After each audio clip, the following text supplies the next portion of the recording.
What's going on, guys? This is the Trank, and today we are going to be finally getting back into some woodworking. And so what we're going to be doing today is basically, at the end of last summer I got this amazing set of old, very fine Japanese chisels from an old woodworker for really a great price. And so most of them need to be tuned up and sharpened, and we're going to be going through that today. And just to show, on top of these chisels, I also got this set of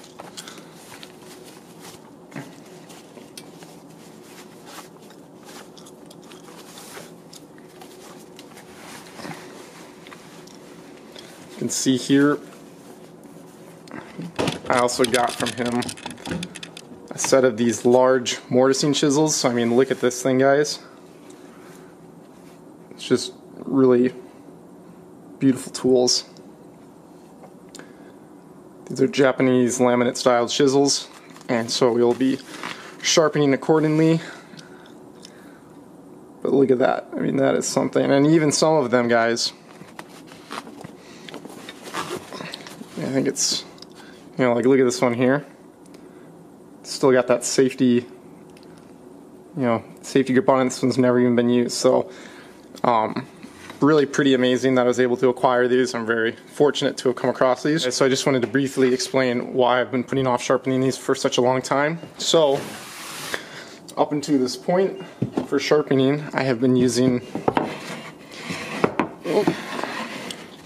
your classic inexpensive sharpening gauge, and I use this little jig I made that basically helps you set it at the correct repeatable angle every time you want to sharpen. But a few things about this jig, if you take a look at it, well, you can easily accept plain blades in the top. The way you actually put chisels in here is using these indentations in the bottom. And a couple of big things about that. If you look at the profile of these Japanese chisels, we got a truck out here. If you look at the side profile, basically, of these Japanese chisels, you'll notice that they sort of have an irregular shape to them, and certainly it's not a straight V that's going to fit into these slots. And so up until this point, I have been not using these because, of course, I don't want to, overdull them or ruin them in any way. And so I've just basically left them as is until I was finally able to pick up the Veritas Mark II honing guide. And so this actually is going to be allowing me to do, first off, I'm guessing even more repeatable angles than this. But the big thing is this actually grips the chisels from the top as opposed to from the sides, and so that allows you to fit this sort of oddly shaped profile into the jig. And so that's going to be the biggest thing about having this.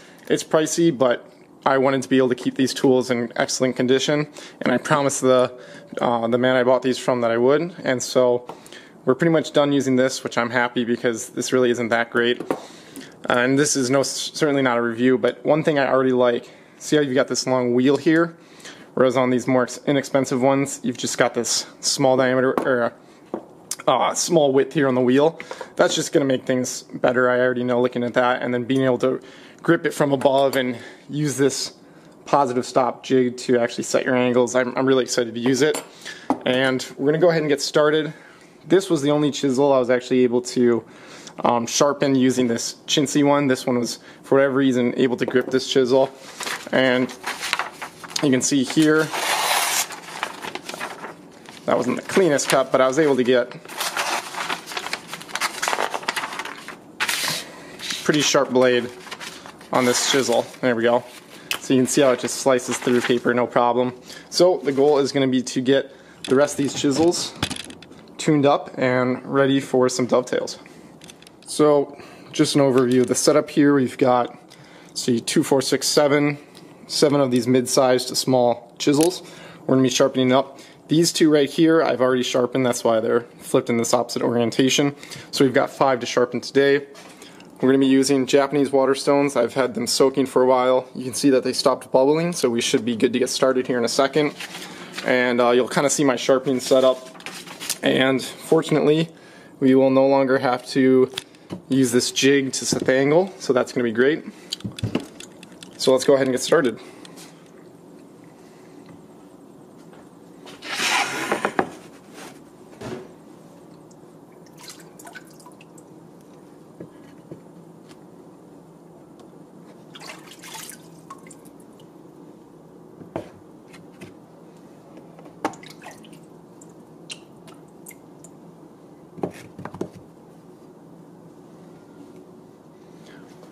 Alright guys, so the first thing we're going to be doing here is just go ahead and actually flatten our water stones, because unlike diamond stones, these can actually get a bit of a dip in them, a bit of a hollow depending on how much you've been using them, and of course we want them to be as dead flat as possible. So how I usually do this is I'll draw on a sort of grid like this. And then what we're going to do is actually take the stone to the diamond stone. A lot of people forget to do this. You always want to take your stone to the diamond stone, because if you do it vice versa, you'll tend to actually put too much pressure in some corners and actually create your own hollows. And what we're going to do is just go ahead and start flattening this. And you can see we can always just check our progress by going back to this grid. Right now it looks like it's been pretty even, which means it was probably pretty flat to begin with, but we're going to go ahead and get dead flat.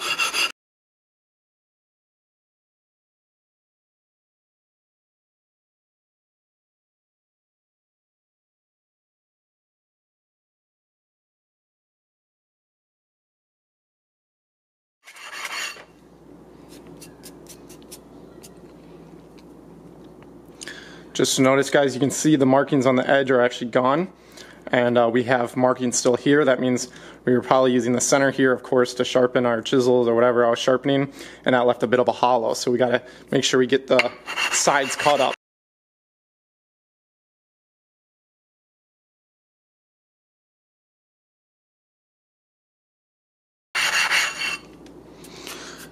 Okay, so now if you take a look, you can see it's nice and uniform.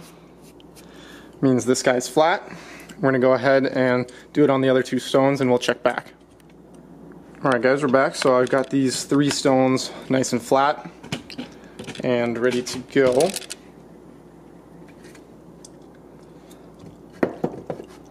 And so we're going to go ahead and set up our first chisel in the jig.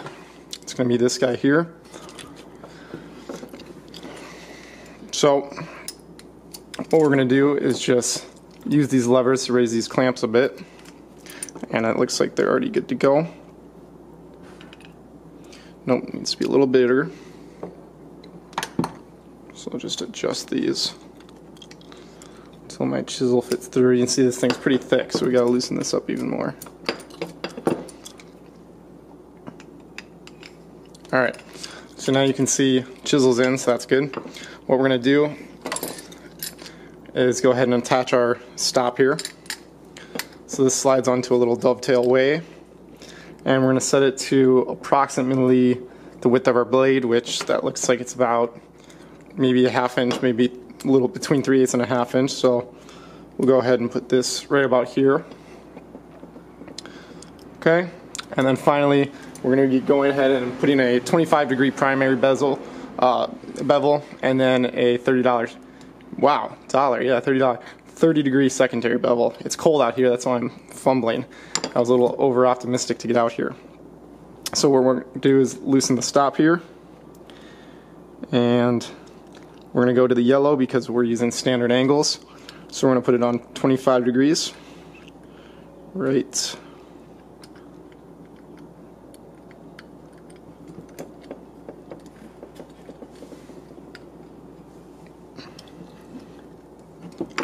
Alright, so you can see we've got the stop on 25 degrees. Now what we're going to do is flip the jig over, feed our chisel in,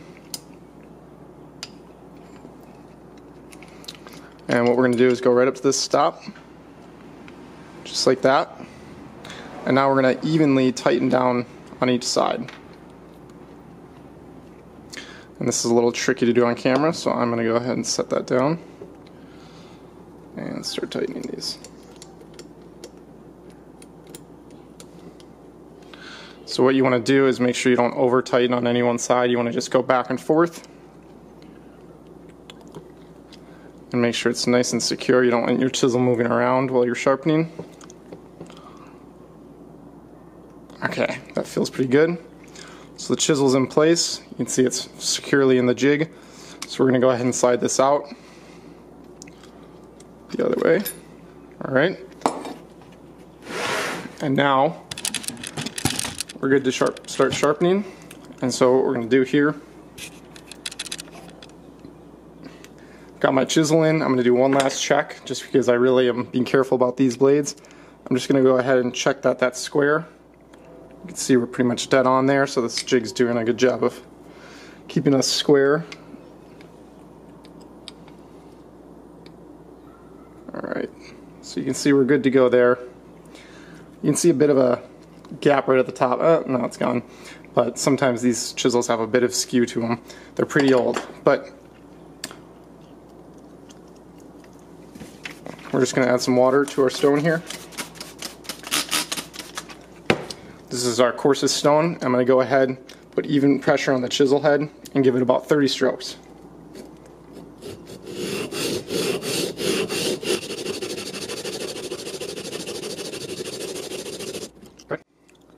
And we can go ahead and just take a look here. And you can see this primary, I don't know if the camera's picking that up, but you can see that primary bevel beginning to get set across here. I can just tell it needs a little bit more.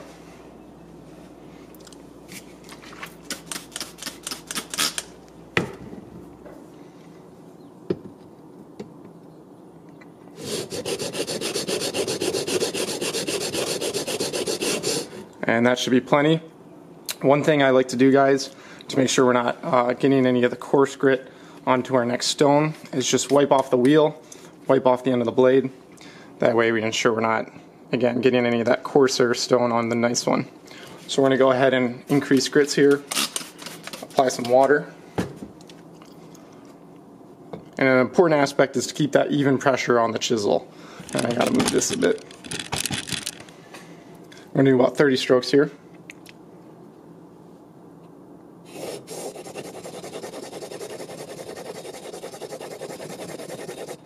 Okay. Go ahead and check the blade.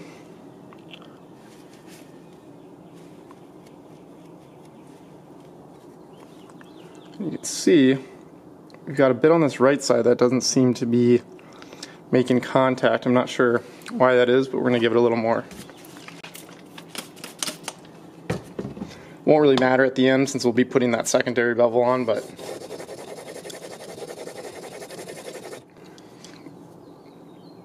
we're getting there.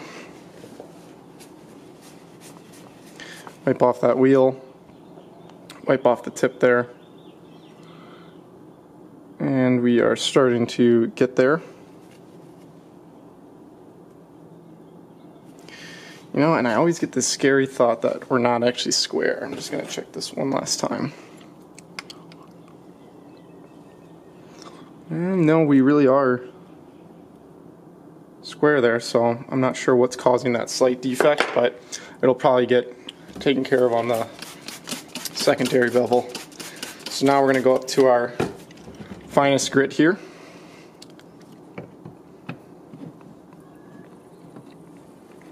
Move the camera.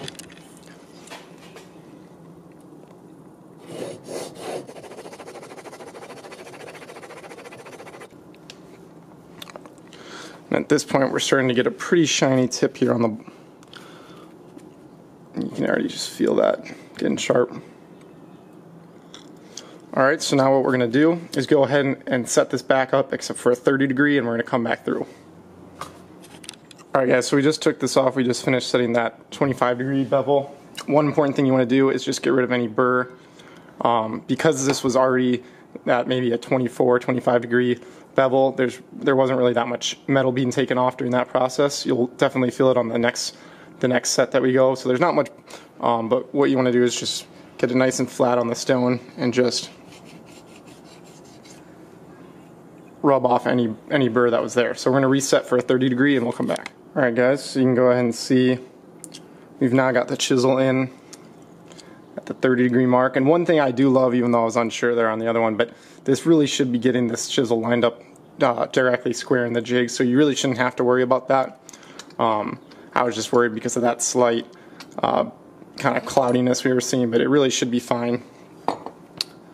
And I like to just give these one last check on each side, make sure they're nice and gripped down on that chisel. And now we're going to come back and put this 30-degree bevel, and this is where you're going to really start to see some material being taken off, as well as you're going to really see this chisel starting to get pretty sharp. So we'll go ahead and add some water to our stone here, put even pressure, and do about 30 strokes.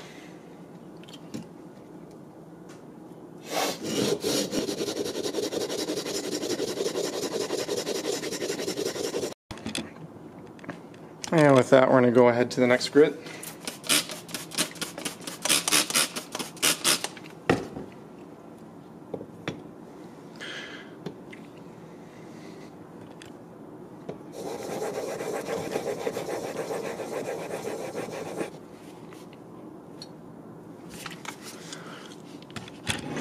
Go ahead to our final fine grit, 3000 stone.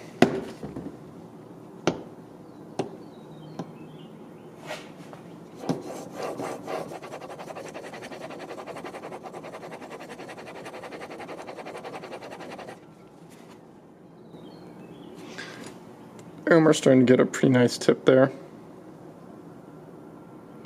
Pick that mirror finish up there. So we're going to go ahead and do the last step here. So what I'm going to do is take the chisel out.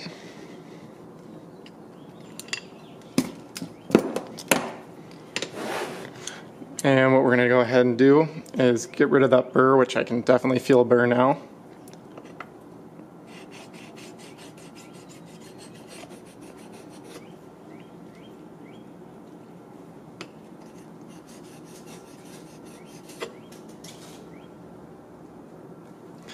That feels pretty good. And we're going to do the last step, but a very important step, which is actually stropping.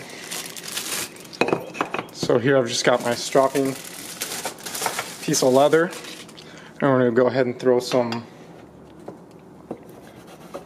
stropping compound. And I'm pretty aggressive with stropping. This is what's going to get you the paper sharp finish. So what I'm going to do is find the angle here,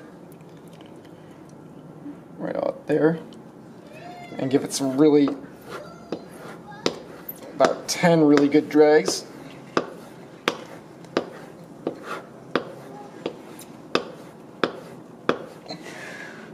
That gives us a mirror finish on the tip there. If you can see catch the glint there, look at that. And now we're just going to get rid of any burr. And holy moly, it's that sharp. I don't even want to touch it very strong.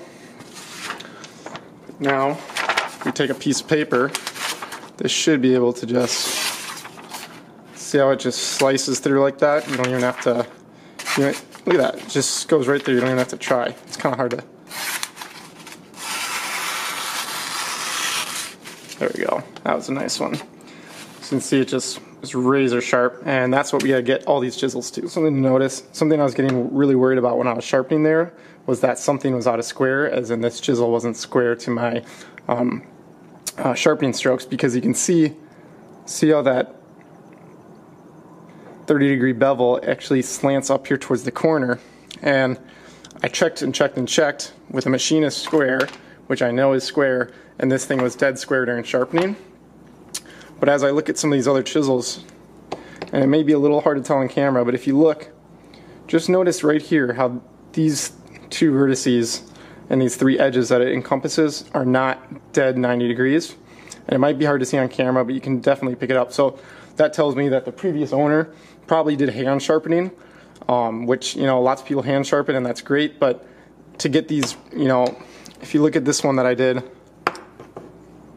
which has just dead on, you can see the main and then the 30-degree angle there, and it's all perfectly square. That's what happens when you use a nice jig and just have it locked in. And so this one will probably do the same thing as the last chisel and give us that sort of curved edge. As you saw, this thing is still razor sharp, and it'll be just fine. And as I sharpen it more and more with the jig, it'll slowly work its way back into square. But we're just going to go ahead and keep going. But I thought that was an interesting point to show.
So got all these chisels sharpened with their primary and secondary bevels on them. These were, of course, we did the one, and then these are the other 5. So now we get to do the best part,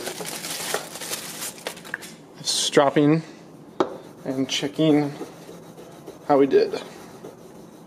Alright, so let's go ahead and start stropping and kind of see how we did here.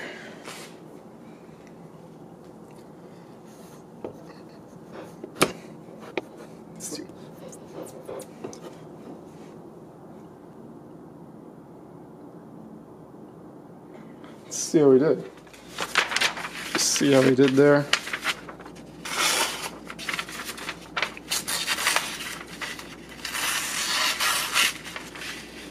That's pretty good.